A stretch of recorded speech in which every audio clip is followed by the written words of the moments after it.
Post-Montgomery, I think it's important to both review the carrier and broker contracts as well as the shipper agreements. Not necessarily to change what's in there, but just revisiting some of those principles to minimize broker liability. Since claimants in fatality accidents or personal injury accidents are going to include the broker on every lawsuit, not that they weren't already.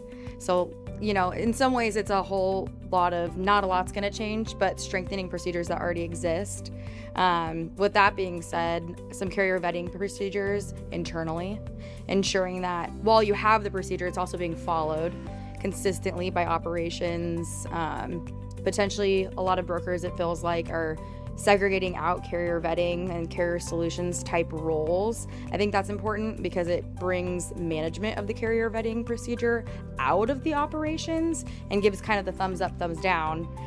Takes a little bit of the pressure out of the broker's hand to cover the load with the carrier because, they have a little more interest in getting the freight going and on the road.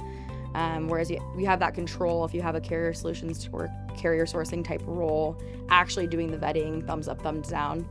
With that, though, the vetting procedures themselves documenting not just your process, but at what time the load was covered, what was your process at that time, and what did the carrier's profile look like at that time?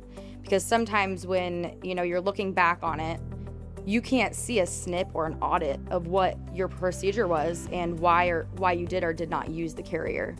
So yeah, really honing in on strengthening the practices, ensuring you're consistent with them, and making sure that you have that documentation to where you are looking back, 2 to 4 years down the road sometimes with these trials. You have that at your fingertips.